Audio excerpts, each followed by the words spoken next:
ನಿನ್ನೆ ನಮ್ಮಲ್ಲಿ ಒಬ್ಬ ಪೇಷಂಟ್ ಬಂದಿದ್ದರು. ಅವರಿಗೆ ತುಂಬ ದಿನದಿಂದ ಕಾನ್ಸ್ಟಿಪೇಷನ್ ಇಶ್ಯೂ ಆಗ್ತಾ ಇದೆ ಅಂದ್ಬಿಟ್ಟು ಕಾನ್ಸ್ಟಿಪೇಷನ್ಗೋಸ್ಕರ ಡಯಟ್ ಕೇಳಲಿಕ್ಕೆ ಬಂದಿರೋರು.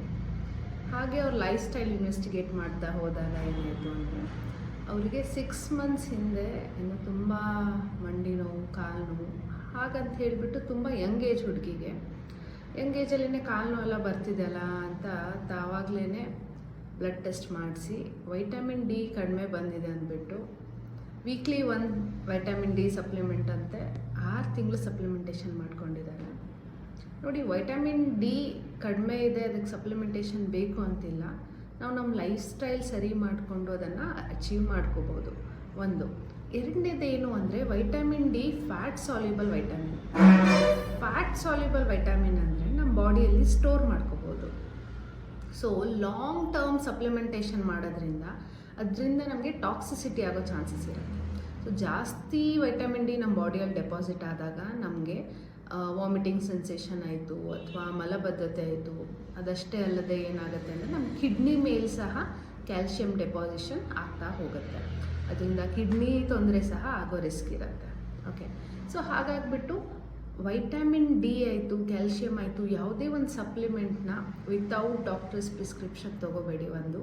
ಆಮೇಲೆ ಯಾವುದು ನೀವು ಡಯಟ್ ಅಥವಾ ಲೈಫ್ ಸ್ಟೈಲ್ ಮೂಲಕ ಸರಿ ಮಾಡ್ಕೋಬೋದು ಅದನ್ನು ಆದಷ್ಟು ನ್ಯಾಚುರಲ್ ಸೋರ್ಸಸ್ಸಿಂದ ಮಾಡ್ಕೊಳ್ಳಿ. ಆವಾಗ ನಿಮಗೆ ಟಾಕ್ಸಿಸಿಟಿ ಆಗೋ ರಿಸ್ಕ್ ಕಡಿಮೆ ಇರುತ್ತೆ. ಓಕೆ, ನ್ಯಾಚುರಲ್ ಸೋರ್ಸಸ್ ಅಂದರೆ ಯಾವುದು ವೈಟಮಿನ್ ಡಿದು? ಮೇನ್ ಅಂದರೆ ಎಗ್. ಸೊ ಹೋಲ್ ಎಗ್ಗಲ್ಲಿ ನಿಮಗೆ ವೈಟಮಿನ್ ಡಿ ಚೆನ್ನಾಗಿ ಸಿಗುತ್ತೆ. ಹಾಲಿನ ಪದಾರ್ಥಗಳು ಅಥವಾ ಬೇರೆ ಸಪ್ಲಿಮೆಂಟೆಡ್ ಪ್ರಾಡಕ್ಟ್ಸ್ ಆಯಿತು. ಸಪ್ಲಿಮೆಂಟೆಡ್ ಪ್ರಾಡಕ್ಟ್ಸ್ ಅಂದರೆ ಇವಾಗ ಸುಮಾರೆಲ್ಲ ಫಾರ್ಟಿಫೈಡ್ ಆಯಿಲ್ಸ್ ಬರುತ್ತೆ, ಎಣ್ಣೆಯಲ್ಲೆಲ್ಲ ಫಾರ್ಟಿಫಿಕೇಷನ್ ಆಗಿರುತ್ತೆ. Especially vitamin D fat soluble ಆಗಿರೋದ್ರಿಂದ ಫ್ಯಾಟ್ ಈಸಿಲಿ ಸಪ್ಲಿಮೆಂಟೇಷನ್ ಅಥವಾ ಫಾರ್ಟಿಫಿಕೇಷನ್ ಆಗಿರುತ್ತೆ. ಓಕೆ, ನೆಕ್ಸ್ಟ್ ಏನು ಅಂತಂತಂದರೆ ಇಡೀ ಧಾನ್ಯಗಳು ಅಂದರೆ ಹೋಲ್ ಗ್ರೇನ್ಸ್ ಆ್ಯಂಡ್ ನಟ್ಸ್ ಏನು ಹೇಳ್ತೀವಲ್ಲ ಅದರಲ್ಲೂ ನಿಮಗೆ ಸ್ವಲ್ಪ ಪ್ರಮಾಣದಲ್ಲಿ ವೈಟಮಿನ್ ಡಿ ಸಿಗುತ್ತೆ. ಓಕೆ, ಸೊ ಯಾರು ವೈಟಮಿನ್ ಡಿ ಸಪ್ಲಿಮೆಂಟೇಷನ್ ನೀಡಿರುತ್ತೆ ಅಂದರೆ ಯಾರು ತುಂಬ ಕತ್ತಲು ಪ್ರದೇಶದಲ್ಲಿ ವಾಸವಾಗ್ತಾರೆ, ಯಾರು ಬಿಸಿಲಿಗೆ ಹೋಗ್ತಾ ಇರಲ್ಲ ಅಂಥವರಿಗೆ ವೈಟಮಿನ್ ಡಿ ಸಪ್ಲಿಮೆಂಟೇಷನ್ ಬೇಕಾಗುತ್ತೆ. ಹಾಗಾದರೆ ವೈಟಮಿನ್ ಡಿನ ಪಡೀಲಿಕ್ಕೆ ನಾವು ಸನ್ಲೈಟ್ ಒಂದೇ ಅಲ್ಲದೆ ಬೇರೆ ಫುಡ್ ಸೋರ್ಸಸ್ನ ಫಾಲೋ ಮಾಡ್ಬೋದು.